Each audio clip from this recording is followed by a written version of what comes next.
ذَلِكَ لِأَحْدٍ إِلَّا لِلْمُؤْمِنِ. And no other person has this opportunity, this privilege of having all their affairs to be filled with goodness except a believer.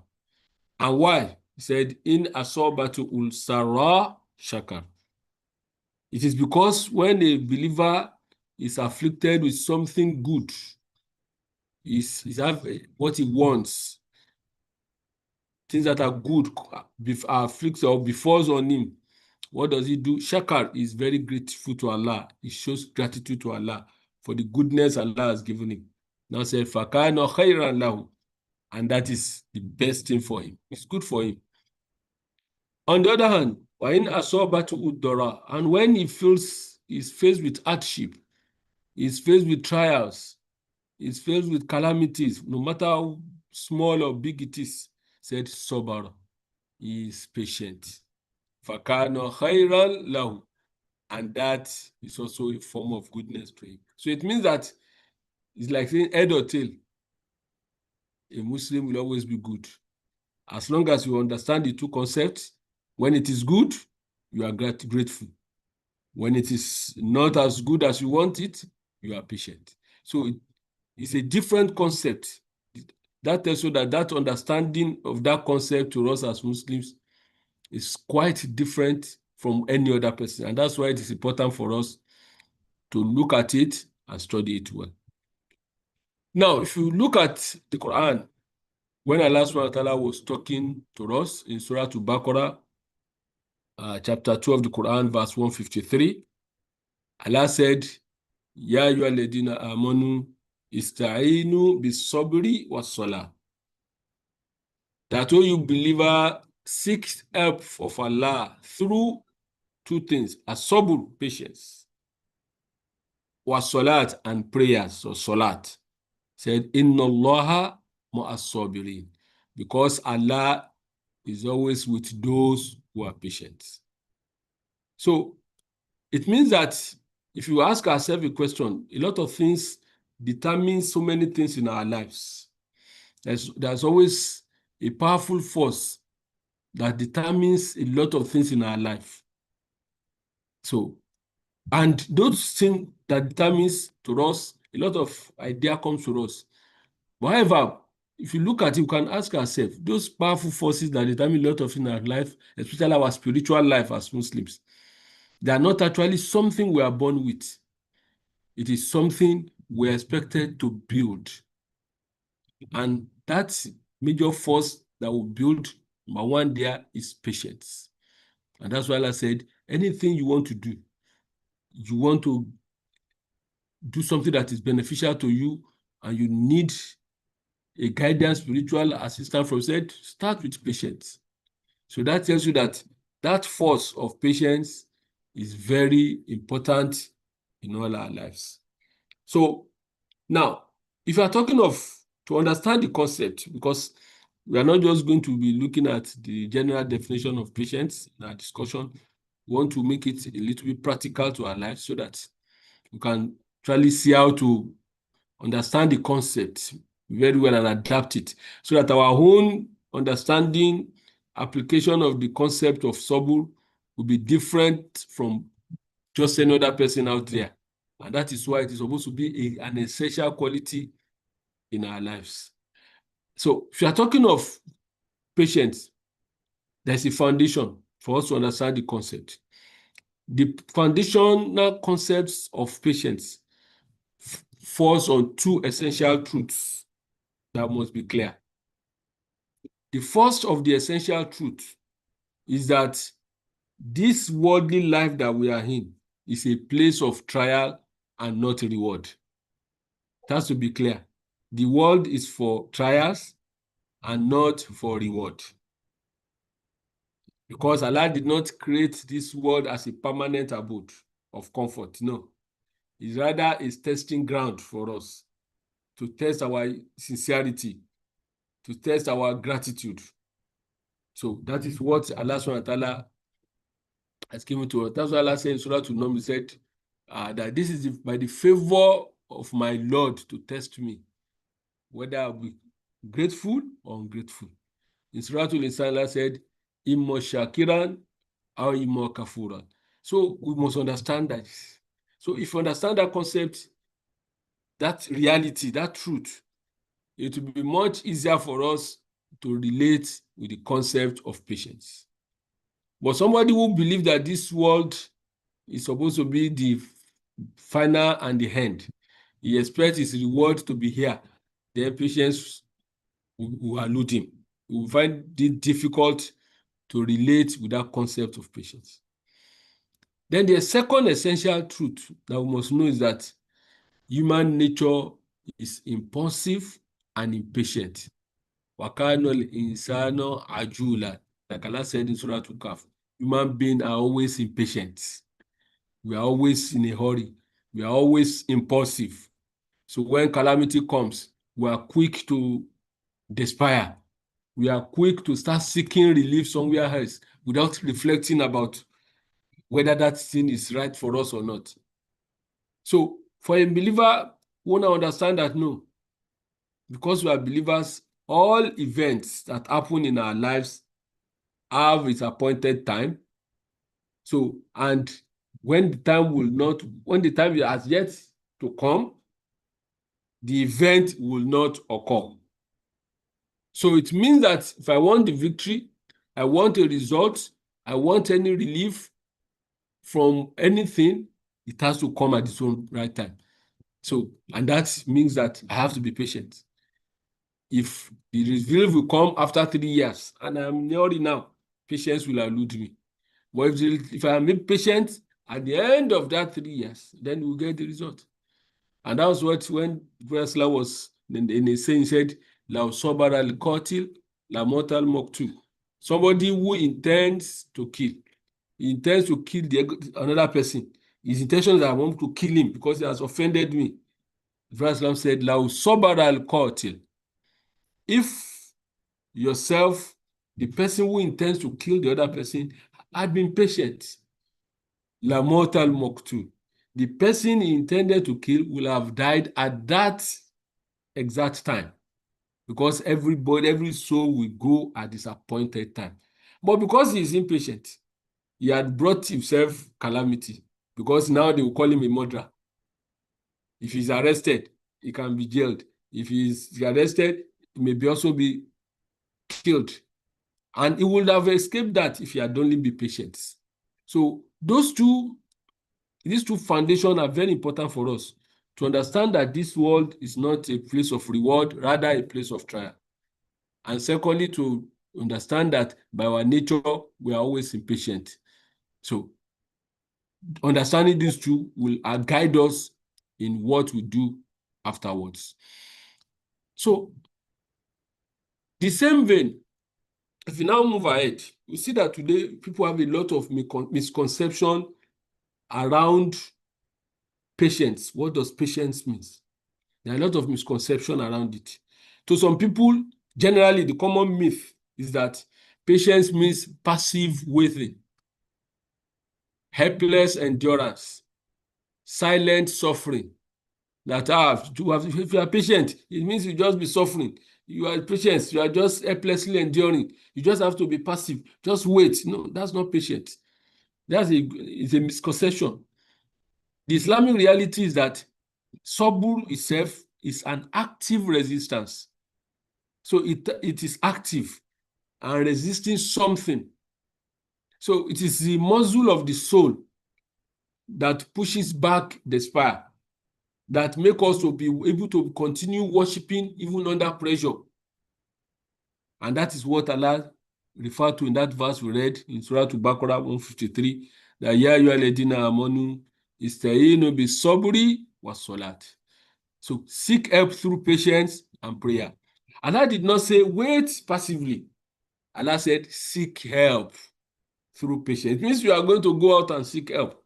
You are going to make some effort and seek help.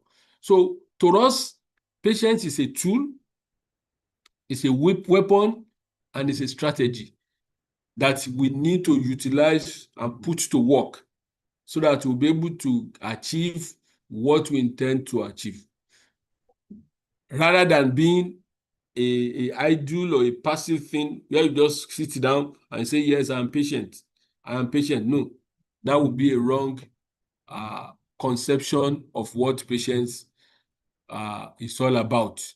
And we will not be able to get it correctly because we don't know what patience is.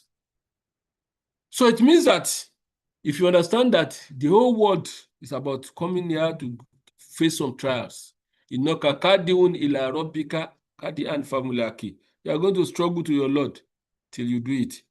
Laterkabuna tobacon and tobakin. You'll be moving from one stage, move to another stage, facing so many trials and facing so many challenges. That is how life is all about.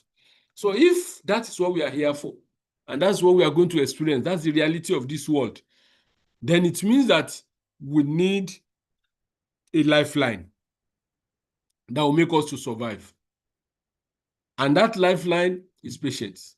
And that is what patience is non-negotiable for us as believers because it's our lifeline. When Ali ibn Abi Talib was trying to describe it, he said, talking about patience, he said, as-sabru min al-iman, that patience in faith, if you want to look at the position of patience in faith, said, bimanzilatu ras min al-jasad. It's like the exposition of the head to the body. فَإِذَا قَطَعَ الرَّأْسُ أو فَإِذَا قُطِعَ الرَّأْسُ, if the head is cut off, بَطَلَ الْجَسَدِ, then the whole body will perish. In fact, the person will not be recognizable. I had an experience some years back, somewhere in Lagos, when I was going, there was an accident that happened that occurred. Somebody was on a bike, the Okada man was riding, and the passenger was behind. Unfortunately, one thing or the other, they fell, and there was a truck coming, and the truck crushed on the man who was the passenger. And the whole of the head was dismantled. People were there, nobody could recognize the person, nobody could even describe because the head was off. It took a lot of them checking the pocket before they got maybe an ID to be able to show who that person actually is. So it means you cannot recognize, so the whole body will be gone. And that's why I said the position of sabur to iman, to our faith, is the position of the head to the body. Once the head is gone, the body is gone. So once sabur is gone, your iman is as good as gone. So it means that without sabur, our iman cannot survive. It is not an accessory. Rather, it is a life support system. There was a young man, a young boy who was very active in secondary school. He led his Muslim Student Society. He was their meal. He was very dedicated. And he was preparing for his final exams. His WAEC then.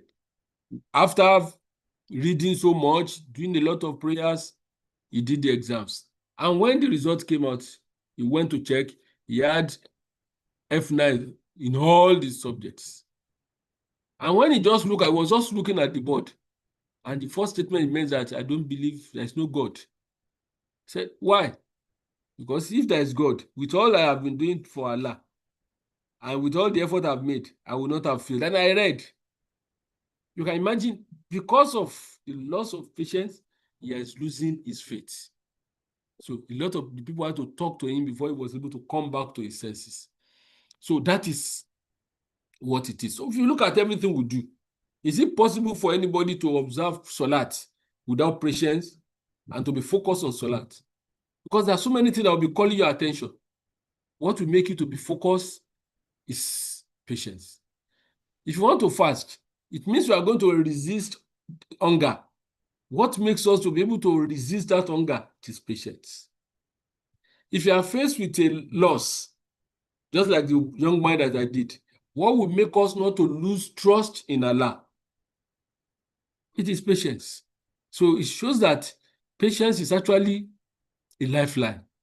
And when we are struggling with anything, it is often a crisis of belief, or rather a crisis of patience. So either of the two, it's either your patience is not adequate and you are struggling, or your faith has a problem. And as been expected now, our patients actually had a lot of impact on our immune. So that tells you what it is. So now, what is the, can say, the anatomy of patience to a believer? When in the life of a believer, let's diagnose it. How does it work? Imam Ibn Qayyim al-Jawzi rahimahullah gave us a diagnostic tool to be able to see how patience works in our lives. In his saying, he said, as-sabr, patience, habsun nafs, means restraining the soul, restraining your heart, your soul, anil jaza, from anxiety. That's one. Wal lisan, and restraining the tongue, and shakwa, from complaints. Wal jawari, and restraining the limbs, and il masiya, from sins. He said that is the breakdown. So the internal is like the internal system of sabri in our lives. So let's break it down. He mentioned three things there. He said the heart and the mind, and then the tongue, and then the limbs. So those are the things, and those are the makeup, the major makeup of human being you can see. So what is the heart and mind? He said sabri means that how can you restrain your heart? How can you restrain your mind from anxiety, from panic, from worrying when issues happen to you? So for you to be able to control them, that no matter what happens, be affirmative, be positive minded. No, it's not possible. No, I will not give in. Despite all the pressure that is there, despite all the magnitude of the calamity that befalls us. So you are trying to, it means that patience there is that you restrain it from anxiety, you restrain it from panic, you restrain it from worry. And if you do that, what will be the result? It will bring us peace of mind, and it will give us trust, which is tawakkul. So because you are not worried, you trust that this storm will be over at a point in time. You'll be sure that at the end of the tunnel, there will be light. So that aspect is the first. Then he now mentioned the second, he said the tongue. It means we have to restrain our tongue. From what? Ashakwa, complaints, and despair. And that's what Islam said, Allah will not punish you. If anything happens to you, Allah will not punish you because tears drop from your eyes. No. He said, Walakin, you have the human being will be punished, bihadil. Bihadil, he now said, he now pointed to his tongue. What do you say when calamity comes? What do you say when you face challenges? What do you utter in your mouth when you face trials? So if you are complaining, if you are raising despair, then it's a problem. So and if you're able to control yourself from complaining despite what happened, then what the result? The result is that you'll be able to show gratitude to Allah and be able to remember Allah in everything you do. And that's what scholars will say, Alhamdulillahi ala kulli hal. I give thanks to Allah in any whatever the circumstance that I have found myself. Then the third aspect of the workings of patience in our lives is the limbs, al-jawari, our limbs, our hands, our legs, our eyes. Those things are there. Said you are supposed to restrain them from sinful reactions, from sins, things that Allah has made forbidden. How do you restrain your eyes from looking at what it's not supposed to look at? How do you restrain your hand from touching what it's not supposed to touch? How do you restrain your legs from going where it is not supposed to go? So, and if you're able to do that, what will come out? Righteous actions. So you can see that faith is, sabr is not about freezing up. It's about channeling whatever happens to us at that point in time. So you feel the pain, but you channel it into trust, not into panic. You feel anger, but you channel it into forgiveness, not into sin. You feel some emotional push, something pushing you, you channel it into deciding to do what is right. So that tells us how our faith is expected to work with us. So it means that if you are talking about patience, we must understand those three aspects of our lives: our mind, our tongue, and our limbs. And like we said earlier, because these are necessary, because this world, like we have said, is not our paradise. It is like a training ground for us. And Allah said in Surah Al-Baqarah, verse 155, said, وَلَنَبْلُوَنَّكُمْ بِشَيْءٍ مِنَ الْخَوْفِ. Allah said, we are going to test you with something. مِنَ الْخَوْفِ, from fear, وَالْجُوعِ, وَالنَّقْصِ مِنَ الْأَمْوَالِ وَالثَّمَرَاتِ. Your wealth will reduce, your produce will reduce. He now ended, he said, وَبَشِّرِ الصَّابِرِينَ. But give glad tidings, give good news to those who are patient. Now, those when they are afflicted with all these things we have mentioned in different dimensions, what comes out of the mouth is that we put our trust in Allah. It is Allah that it comes from, and it's Allah alone that will take it away. And Allah said, you get their reward for it. So it means that the purpose of that test is to test our patience, our sabr. Anything that happens to us, must understand it. So if somebody does not have sabr, he lacks sabr, he has patience, what will happen? That test that Allah brings to him will feel like a punishment. But the person who has patience, who imbibes that concept in his life and lives by it, to him, sabr is like a promotion. It means he's in a level, he's promoted to the next level. And that is where Allah will always do it. So, and like somebody who said, the statement said, at times when Allah wants to push you forward, Allah will bring you a trial. Now, Hadith Islam said, if Allah intends what is good for somebody, Allah will give him a test. Pass this test with patience, then you are promoted to the next level. So it means that Allah here is the ultimate trainer. So he doesn't put us through any workout to break us. Rather, it is to build us. So the heavier the weight that you carry, the stronger you become. And that's why the level of faith that you profess, that you give, determine the magnitude of the test Allah will bring to you. There was a day they went to Prophet ﷺ and asked him, are you saying Ashadu Balaha, that who among human beings are most tested by Allah? And Prophet said, what did he say? He said, Al-Anbiya, said the prophets of Allah, because they are closer to Allah, they are the most closest to Allah amongst us as human beings. So they are the one that will get the greatest of challenges. He now said, Summal Amthal fal Amsal. Then those who want to be like the prophets. So it means the closer your level of iman is to the way the prophets of Allah are, the bigger the challenges you are going to face.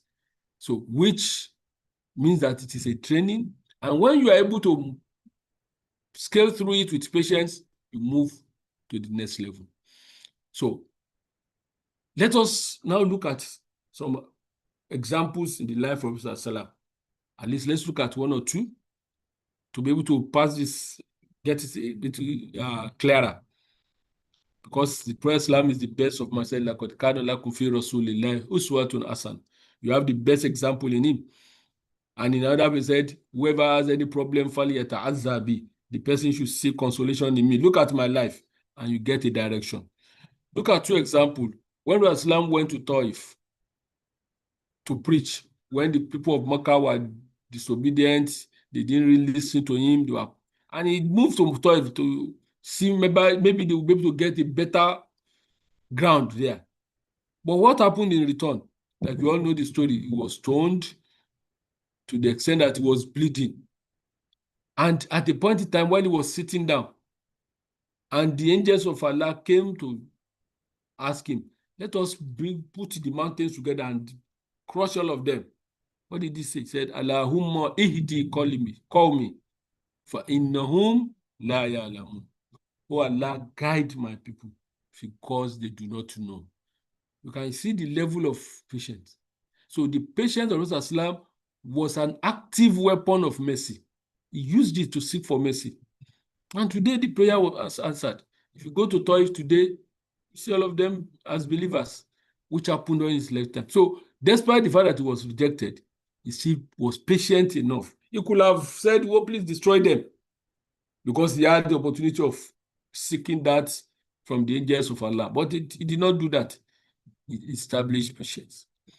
Then another one, which is more personal to him, was at the death of his son Ibrahim. And Islam was holding Ibrahim like this. He said he was weeping. The tears were flowing down from his eyes towards his cheeks and coming down.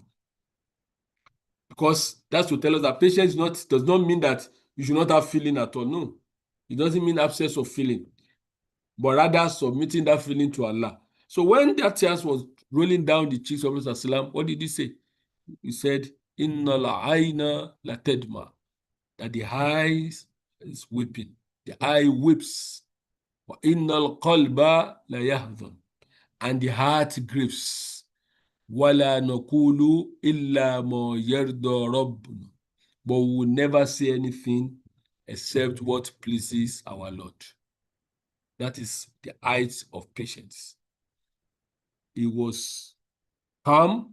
He was emotional because he has feelings as human being. But rather, he submitted his feelings to Allah.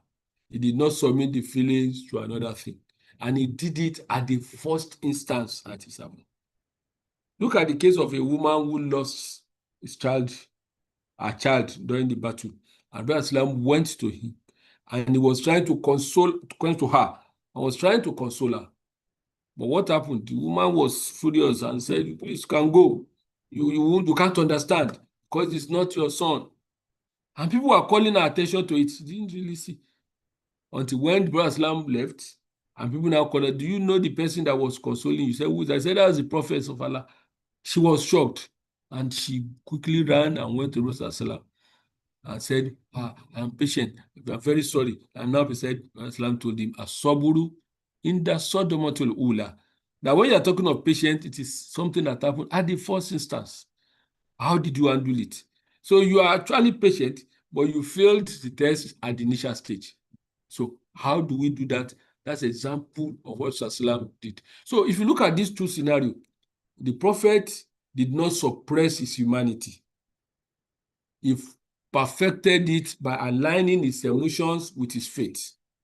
And that is the word verse Allah described and said, Wasaburu Jamil, beautiful patience. And that is what is expected from us. Other examples from the other prophets of Allah, if you look at the life of Prophet Nuh alayhi salam, who preached for about 950 years, and he did everything to do it, yet he endured the pain for that number of years. The story is boundless, not until the end when he told Allah, La tadhar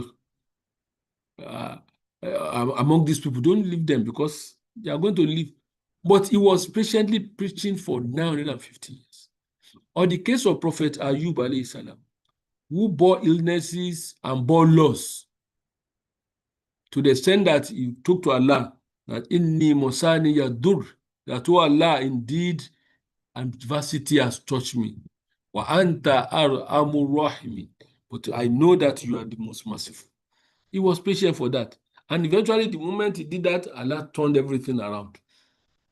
And the whole thing went away. Or the patience of Prophet Yusuf alayhi salam, who endured the betrayal, slavery, imprisonment that was caused from the initial time by his brothers. And when the whole thing came back, at the end of the whole story, what happened? He said, La tathriba alaykum liya. Do not have any blame today, because Allah subhanahu wa ta'ala will eventually forgive you. So those are some examples that we can see practically in the lives of those who are believers. So it means that it's important for us to understand the concept there. Now, we are now talking of patience. based on what we have said, there are 3 battlefields that a Muslim is expected to face with patience. So every challenge that comes to us as Muslims will always fall into one of these 3 realms. One of them. And each one of them, what is required from us is patience, as-sabr. The first realm is as-sabru fil ibadah, patience in obedience to Allah. Aw fi taha, patience in worship, or patience in obedience to Allah subhanahu wa ta'ala. So this means that we need the discipline to perform acts of worship consistently, even when it is hard. Where Islam said, the most difficult, the most beloved deed to Allah subhanahu wa ta'ala, he said, adwamuha, the one you do regularly, wa in qalla, even if it is little. So for you to be regular and be consistent on an act of worship is one of the greatest challenges that anybody will face. And that is one of the battlefields for us. So it means on act of must be patient, because if you are not patient, you won't be able to be obedient to Allah. If you are not patient, you won't be able to carry out those acts of worship. It will be tough. You'll be, as long as it's there, but despite how tough they will be, you'll be able to be patient, you can do it well. With patience, you can be so consistent on it. And if you are consistent, you get the reward. The second aspect there is the patience, alal masiyah, patience against sins. So it means that you need the strength to restrain yourself from desires and temptations and impulses when no one is watching you. And that was the same thing that happened to Prophet Yusuf. He said, when he was in the prison, he said, Qala Rabbi sijinu ahabba ilayya mimma yad'unani ilayhi. When he was being invited into an act of zina by the wives of the wazir, what did he say? So I prefer to go to the prison to endure the pain of the prison than to fall into this temptation that is befalling me. So it's another area. How do we fight against sin? Using patience. Then the third one is sabr alal qadar, patience on the decree of Allah, the qadar of Allah subhanahu wa ta'ala. To be able to accept what Allah subhanahu wa ta'ala has designed for us is one of the biggest things. Whatever happens to us, it is the qadar of Allah subhanahu wa ta'ala. Whether it is good, it is the qadar of Allah. Whether we feel it to be bad, it is the qadar of Allah. Because how it happens, what is going to be the end, you don't know. That was what Umar Danani was expressing when he was asked one day. Somebody said, Kaifa asbahta, how did you wake up today? What's your situation today? He said, Inni la ubali. I don't bother myself. I'm not disturbed. I'm not even bothered. I don't care. Ala khairi asbahtu am ala shar. Whether I wake up on what is good or I wake up on what is bad, I don't bother. And they said, why? Because said, I don't know what is good from what is bad. It's only Allah. Many a times you assume that something is good for you and it is bad.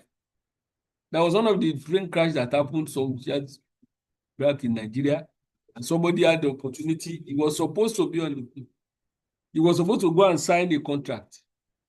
And when he got to there, he had even gotten his boarding pass and realized that the important document he needed, he had forgotten it.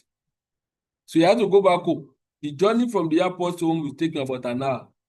So automatically he had missed the flight. So he was feeling bad. But while on his way, before he even got home, there was an announcement that there was been a plane crash. So to that person, at the initial stage, it was something bad because he was missing an opportunity, a lifetime opportunity. But in the long run, he will be grateful to Allah that he is still alive. That is life. So for us to be patient, anything that comes, it's the qadar of Allah. You accept it. That's another area where we need to do. So every one of us should now think, which of these 3 areas is my own hardest battlefield? Is it the issue of obedience, this issue of sin, or is it the issue of accepting the qadar of Allah? Each and one of us can think about that and be able to do it. And when we are now patient, the way Allah has done it since that there is no test Allah will give you reward. He attaches reward to it. There's a reward system designed by Allah for every test. So the test of patience isn't just something, it is everything. So there's a reward for it. Now, some of the rewards, number one is that Allah said, Inna Allaha ma'as-sabirin. That's what we call divine companionship. One of the first reward of being patient is divine companionship, because Allah himself said it clearly. Inna Allaha, sigatu tawkid, that's like an emphasis. Indeed, Allah is with the patient. So it means that if you are patient, you have an active support from Allah subhanahu wa ta'ala, not just an observation. And nobody has any other thing that it can be better than Allah. Everybody wants a patron. If you are working in a place, they say you need a patron, you need a sponsor. Everybody wants a supporter everywhere. Somebody, when you are going there, you want somebody to be there for you. Allah said He's going to be there for you if you are patient. And that is the greatest companionship one can ever have. Another reward is that Allah said in Surah Zumar, verse 10, Allah said, Innama yuwaffas sabiruna ajrahum bighayri hisab. Is that we are going to give the patient their reward without any accountability from them. They are not going to give account. And that's why they said that reward means it is paradise without reckoning. So you can see, this world is meant for trial. Then the hereafter is meant for the reward. And the reward you are going to get of entering paradise without giving account, the great hisab, comes out of being patient. Then the third reward is eternal elevation. Allah subhanahu wa ta'ala will eternally elevate you. In Surah Al-Furqan, chapter 25, verse 75, Allah said, Ulaika yujizawna al-ghurfata bima sabaru. Those are the people who will be rewarded with a chamber for for what they patiently endure. So it means that Allah does not just pay you for your patience, He promotes you for your endurance. So, and eventually you get a ghurfa, a special chamber, and the scholar said it's a high chamber. It's a special place in Al-Jannah that is reserved for the champions of Sabr. So it's different one in the interpretation of that verse, that people will enter into paradise, but there's another one known as another ghurfa, a special room in paradise that is even specially for those who are patient. And that is what the prayer Allah subhanahu wa ta'ala will give us. And you see it in different examples, the way Allah subhanahu wa ta'ala give us those things that we will do. So it means that for every one of us, at every point in time, we are going to face it. So how do we hold our faith in this faithless world? That is the test here. We can come in different ways. It could be a test of our purity, staying honest, even in business deals, staying honest when everything is corrupted, and you are staying honest. It's a big challenge for us. How do we do it? It could be the test of the screens, what we look at. Allah could bring the test. How do we lower our gaze, especially in this digitally hyper-stimulated world that we find ourselves today? Can we control it? It's a test of future. It could be test of perseverance, being able to continuously make dua, even if the answer we are asking Allah is delayed. I was in a place yesterday, somebody had been married for 10 years, was disturbed, they are married for 10 years, not without a child. How are you able to continue to persist and continue in prayer strongly, despite the fact that your prayer, the answers are being delayed? It's a test of perseverance. It could even be a test of character, which means that responding with a kind word to harsh comments from people, either online or offline. People do harsh comment on you. How can you respond with a kind word? Those are different things that we face during our own environment. So now that we have looked at that, let us now look at how do we now build this patience, because all we have said will not be useful if you don't know how to train ourselves. So it's like our patient toolkit. How do we build it so that we can get it? Number one is through spiritual training. Tarbiyah to ruhiyya. How do we train ourselves spiritually? Different ways. One of them is reflecting on the Quran, tadabbur, from Quranic stories of patience. Some of the we have given there, if you look at the Quran, there are a lot of them mentioned there, stories of patience. When you reflect over them, it enlivens you spiritually. Part of it is frequent remembrance of Allah, dhikrullah. The more you remember Allah, the closer you are to Allah.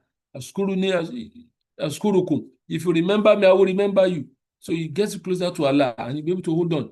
Then tawbah, involving in a lot of repentance, because you become clear, you become clean, and then your life will be so smooth that things will not disturb you.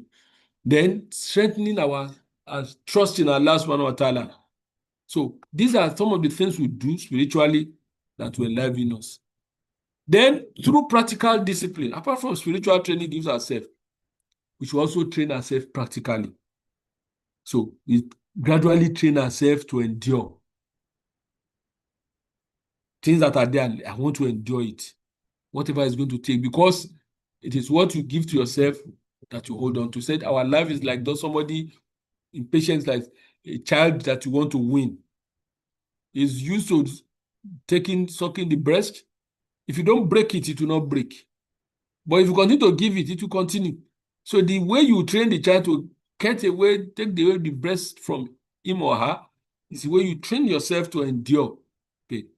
Then keeping in the company of those who are patient and righteous, because your company will determine your reaction.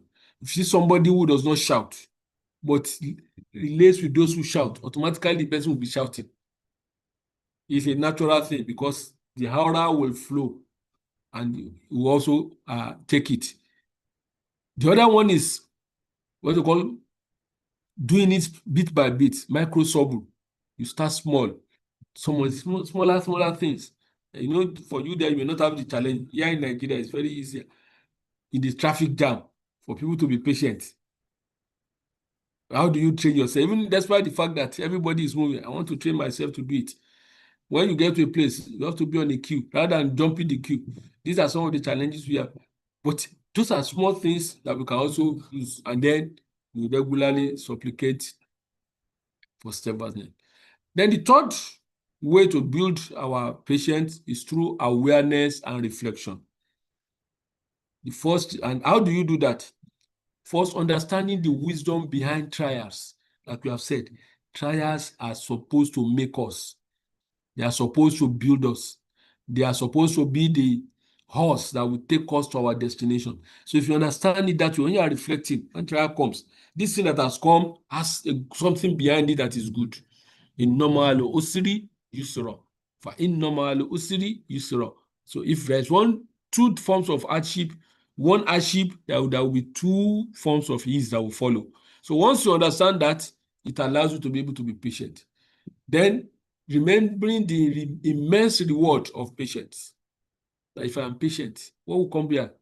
I will get the companionship of Allah. I will get reward in Al-Jannah.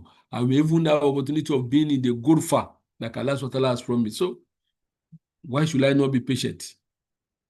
Then studying lives of prophets and the righteous who are patient. Doing a lot of studying, read books of Sirah to find out about their lives.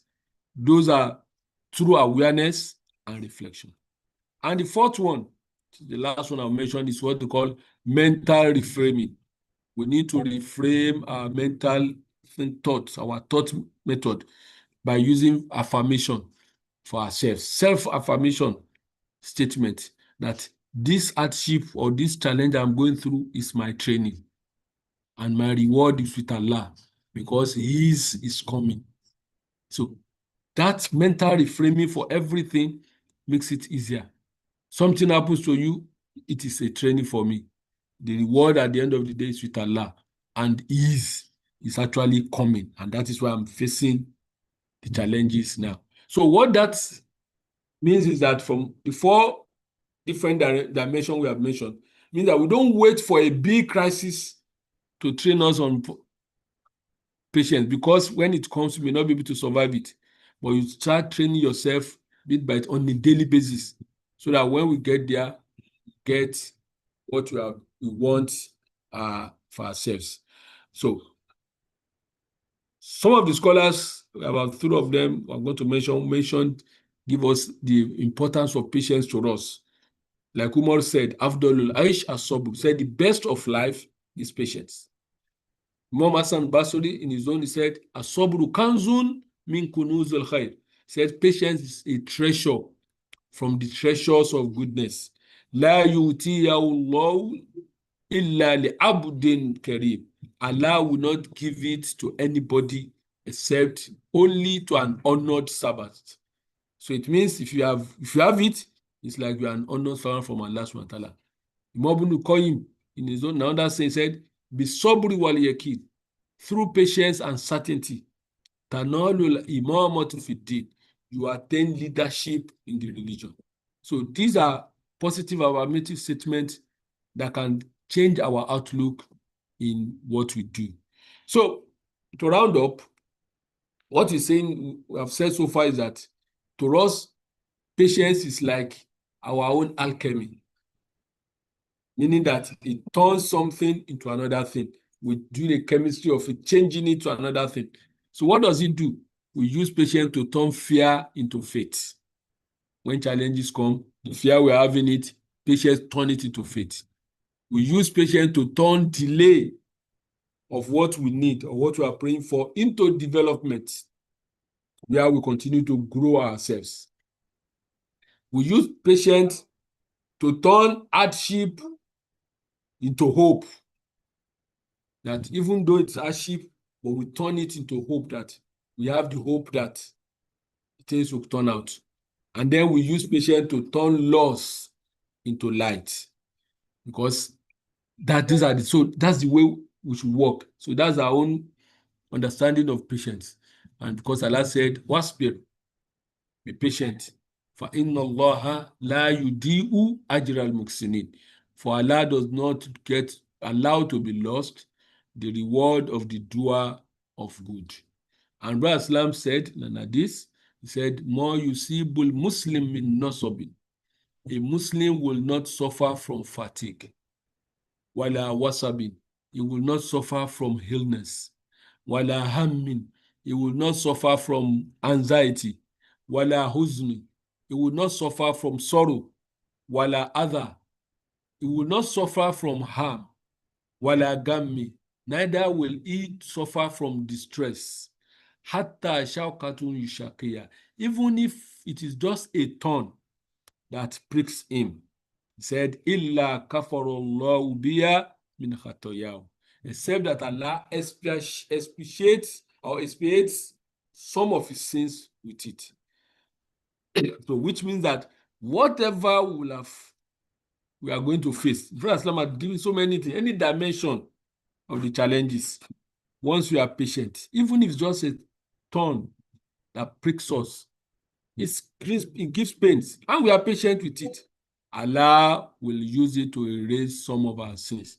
So we can use patience, writing the story of our victory for tomorrow, both in this world and in the year after. So we pray Allah subhanahu wa ta'ala will make us among those who are patient, warzuqna sabran jamila, and that Allah will grant us beautiful patience, la suktin, and will not make us incur his wrath, wala shakwa, and will not make us to complain on it. So waj'al sabrana ibadatan, and we pray Allah subhanahu wa ta'ala make turn our patience to worship, wa bala'ana rifa, and may that turn our trials into promotion for us. Wa thabatana tariqan ila jannata, and we pray that Allah subhanahu wa ta'ala turn our steadfastness out of patience with patience to be a path towards al-Jannah. Pray Allah subhanahu wa ta'ala, the little we have said, Allah will make it beneficial to us. Qul hadha astaghfirullah wa lakum. Assalamu alaikum wa rahmatullahi wa barakatuh. Wa alaikum assalam wa rahmatullahi wa barakatuh. Jazakumullahu khairan, jazakumullahu khairan, jazakumullahu khairan, sir. We really appreciate that wonderful breakdown of our topic.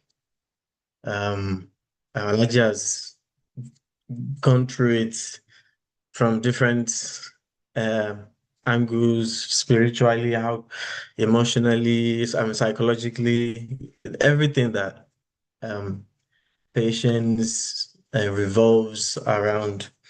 And I will just um, say a brief summary, a run through of some of the things that Elijah has said.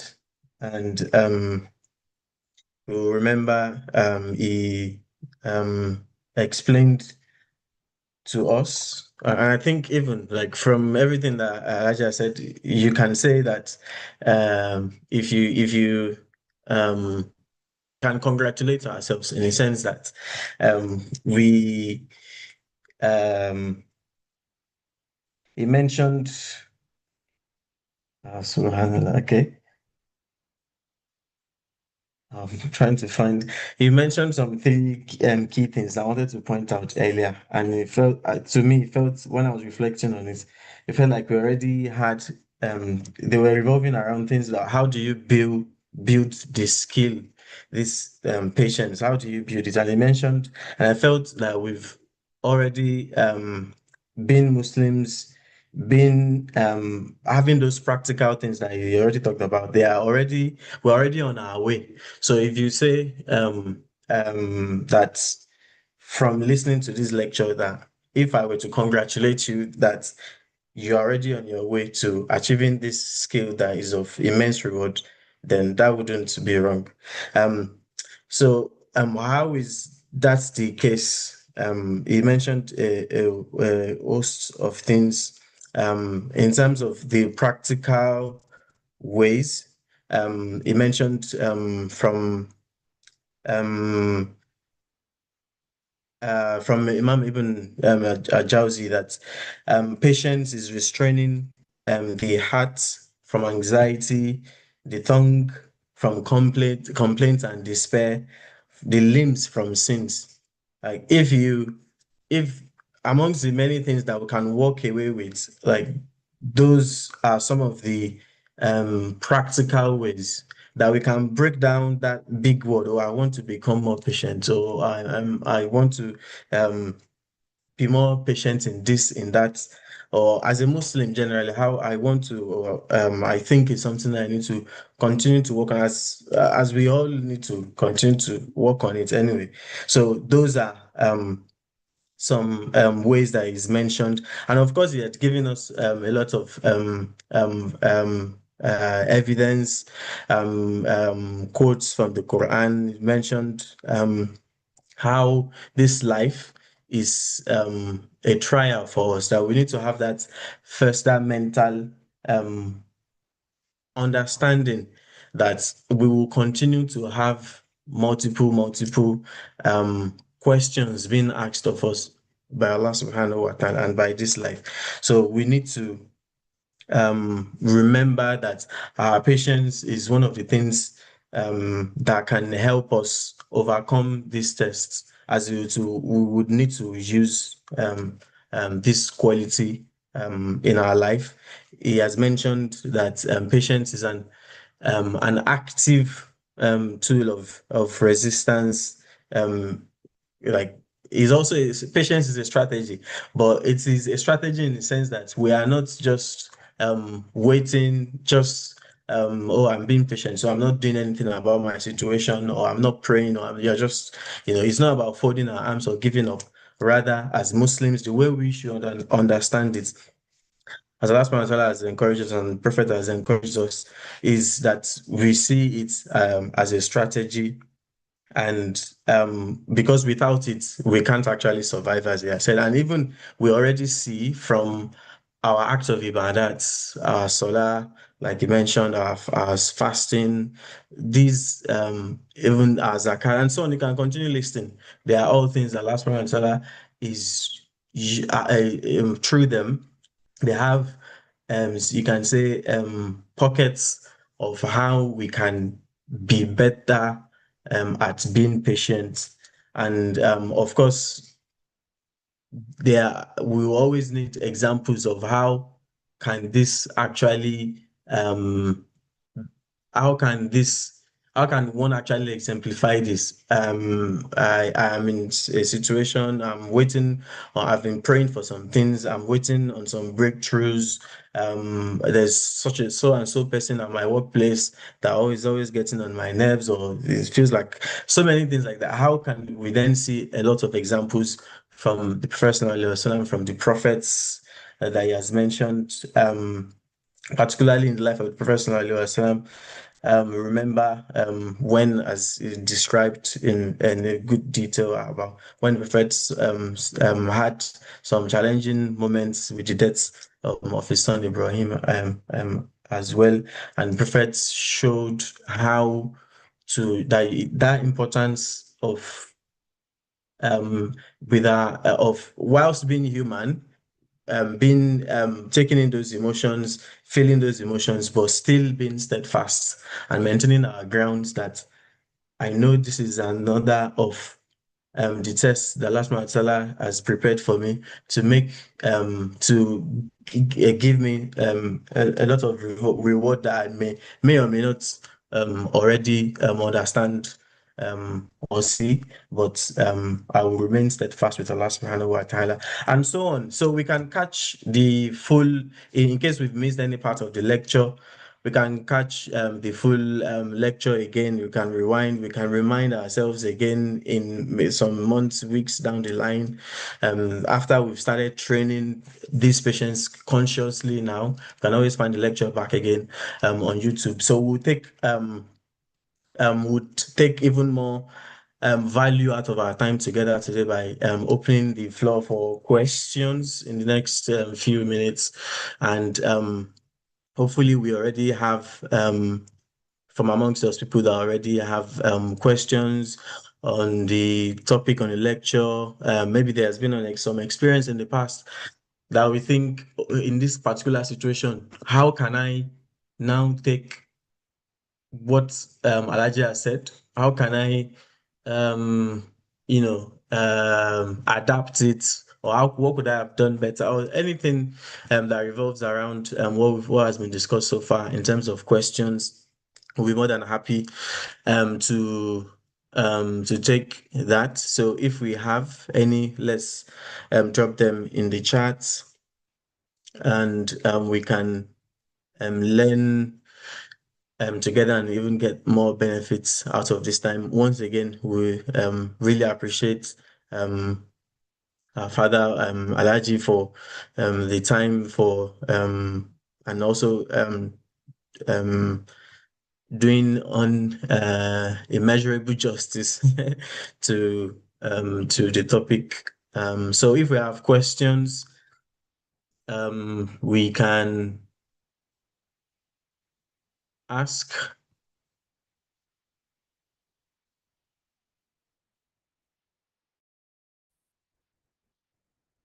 Wow, it looks like everybody here is already is already a patience expert in the sense that we don't run into situations often that needs us to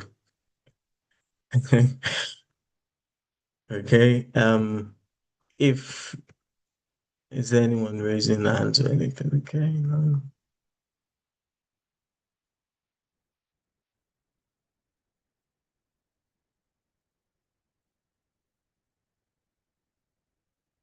Okay. We'll still allow some time. Okay, there's someone. There's a. Let's see, take that off. I Assalamu alaikum warahmatullahi wabarakatuh. Alhaji. Nah, wa alaikum salam wa barakatuh. You can go ahead. Yeah, my question is, how do we manage a situation where we are going through a calamity that's not just once, a calamity that is continuous, and the concept of we being patient. Does that mean we just allow the calamity to continue, or does that contradict the fact that we need to work hard to get ourselves out of the calamity if it's something that we can get ourselves out of? Is there any contradiction between this? Does patience means just allowing things to continue the way they are, or yeah, or it's okay for us to be patient and at the same time trying to find a solution to the situation we are currently suffering. I don't know if that makes sense. Jazakumullah khair. So,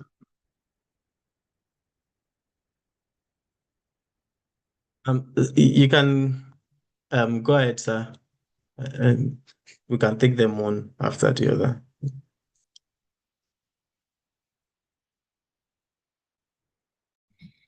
Okay, now, like I said on the lecture, faith is not about being passive, it's about being active. It's an active reaction. So even if you have challenges, you react actively. And that's the concept there. I continue to do what I'm supposed to do, despite the fact that I'm facing that challenge. It will not break me to want to turn me back. It will not break me to go into despair, but rather I continue to do the right thing that I need to do. And that's why in another place, Prophet Islam said, whatever you want to do that is important for you, you need to work on it. So wala just never give up, because that is the essence of it. So if we are going through challenges, one of the things that I'm going to be patient based on them. However, I'm going to work on what will take away those things. So you continue to work on it. So if there's something I can do, there's a root cause that I need to handle there, you make your effort on it. It's like somebody who, the example I gave the other time, somebody who have been married for 10, 15 years without a child. It doesn't mean they will just sit down and be waiting. Whatever effort they are still going to do, they'll be patient, they will not complain, they will not despair, they will not use their tongue to say what they are not supposed to do, to say. Rather, the world continue to make all the necessary effort they need to do, medical effort, or other things, continue to source application. So at the end of the day, if it is allowed to answer the prayer will eventually be answered. So that is the concept. So it's not about doing and sitting and saying, no, I just hold back, but I continue on whatever I'm doing. So when you are going to the battlefront, he said, do not seek to meet the enemy. Do not seek to meet with the enemy, to have challenges with the enemy. He said, what you should be doing is to seek for peace from Allah subhanahu wa ta'ala. But when there is a challenge, that you continue. So it means you are going to be patient in the battle, but you have to continue to fight on. So the bottom line, the major point is that even if you are facing the challenges, you continue to do everything that is necessary to be done to take away those challenges yourself, and you are doing it patiently, even though it's going to take you time to get it. That's what it means. So it doesn't mean that you just keep mute and allow it to continue. No, you make effort to change the scenario, and you do it with patience, despite the challenges you are going to face. No. Jazakumullah khairan, sir. We have another question asking, do you need to pray for sabr when there's no major calamity or challenges? Like you feel like there's no, that maybe there's some difficulties in your life, but you feel there are no major ones that necessitate you to pray. Do you pray for sabr in that Yes, we continue to situation? pray. Some of the tools we are used said continue to pray for steadfast, because you don't know when the challenge will come. So that prayer itself is like a training for yourself. And that's why there is a prayer in the Quran said, Rabbana afriga alayna sabra.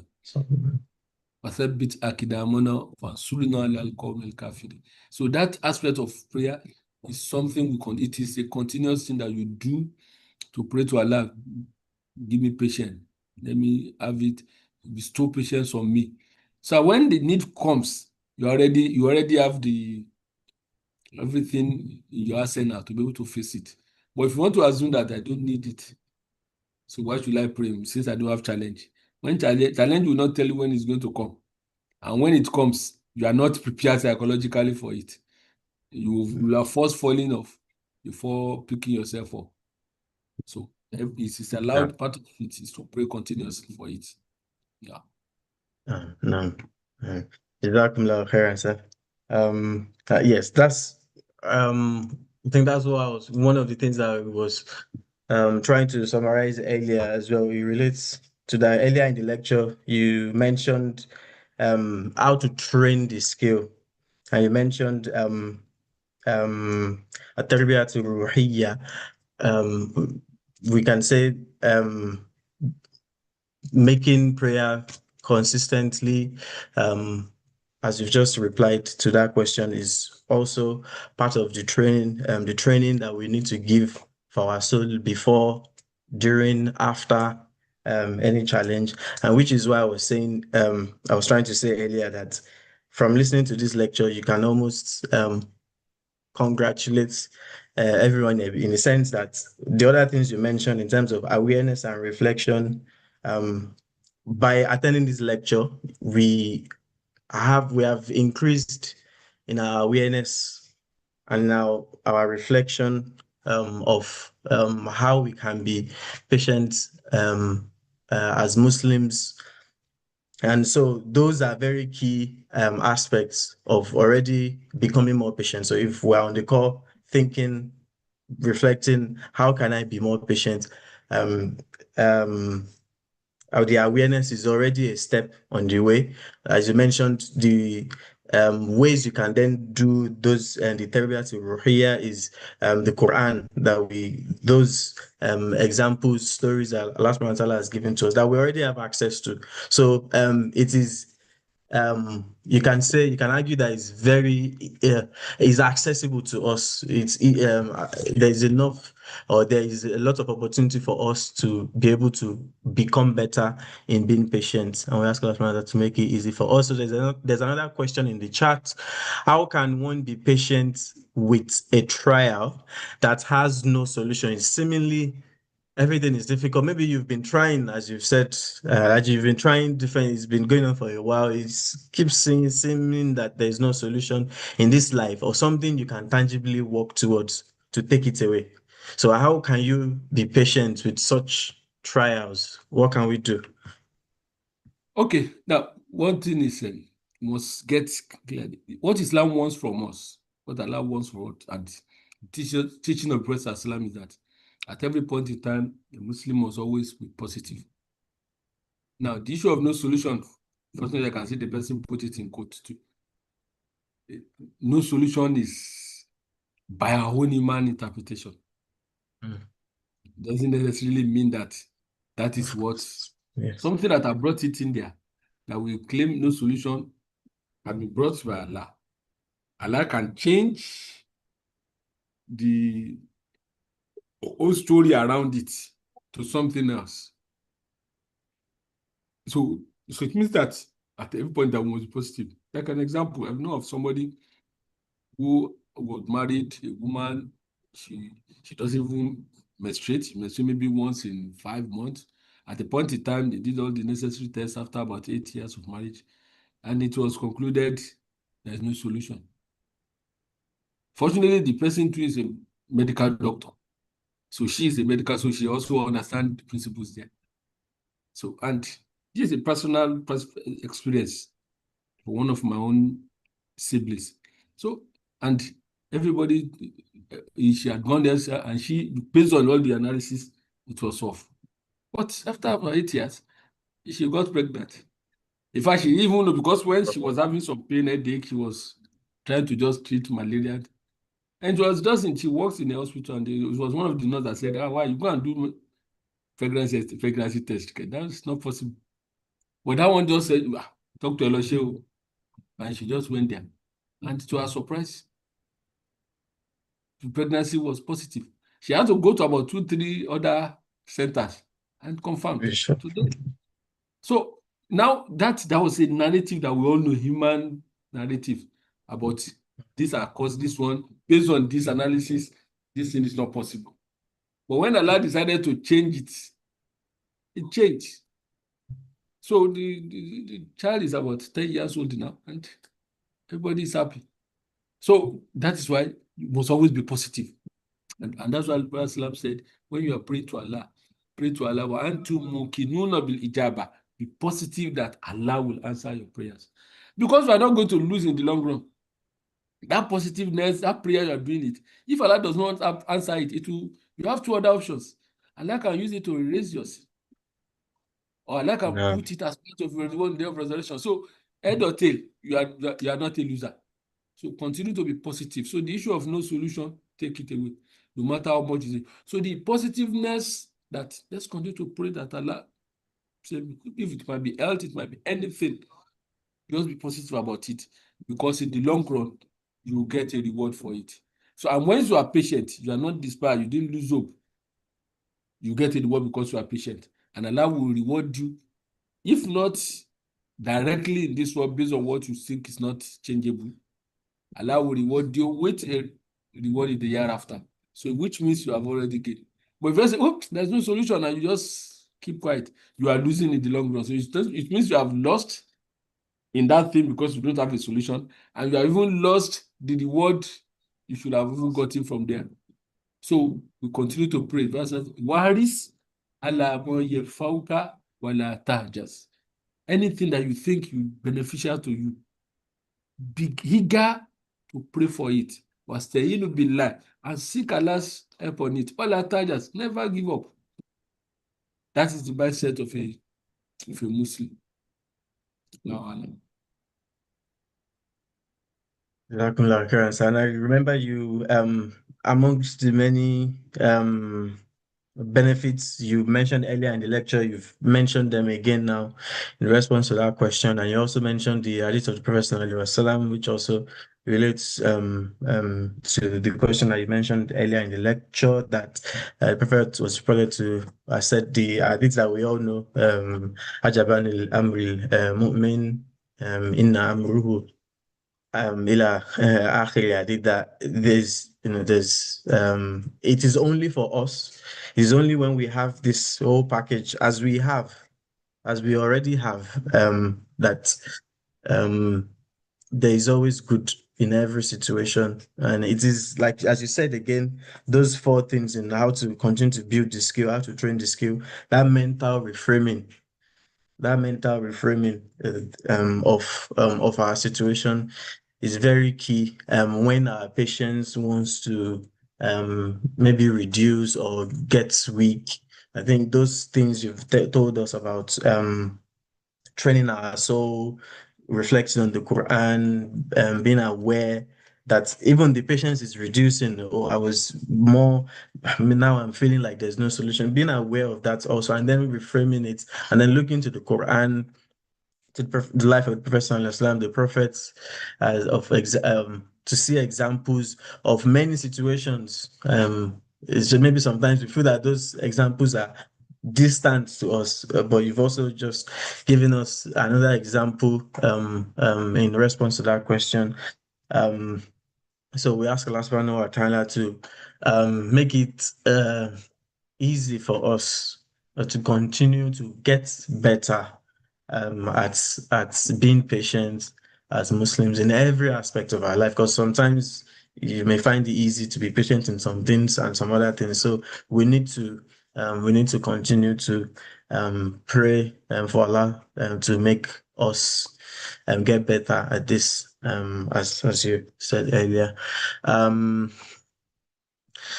Okay, so I think yes, we're really close to the time, the duration we have for the Usrah.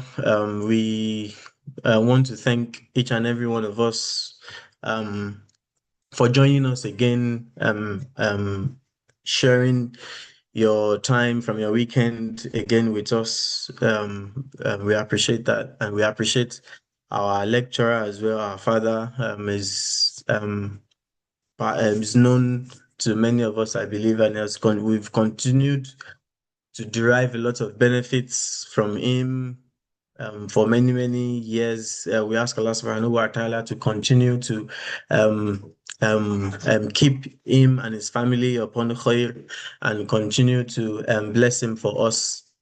And we ask Allah subhanahu wa ta'ala to rejoin each and every one of us together in Al-Jannat al-Firdaus. I mean, let's remember the Usrah is fortnightly. So in another 2 weeks, inshallah, we will be once again coming back um, on our screens, coming back into our weekends to remind us of different things that would be idnillah and continue to assist us as Muslims to get better and better and better um, um, every day. We ask Allah subhanahu wa ta'ala, Allahumma yanfa'na bima 'allamtana wa 'allimna ma yanfa'na. So we'll close today's session with Surah Al-Asr. Jazakumullah khairan. Bismillahir Rahmanir Rahim. Wal 'asr. إن الإنسان لفي خسر إلا الذين آمنوا وعملوا الصالحات وتواصوا بالحق وتواصوا بالصبر سبحانك اللهم وبحمدك نشهد أن لا إله إلا أنت نستغفرك ونتوب إليك سبحان ربك رب العزة عما يصفون والسلام على المرسلين والحمد لله رب العالمين. السلام عليكم ورحمة الله وبركاته. جزاكم الله خيرا once again.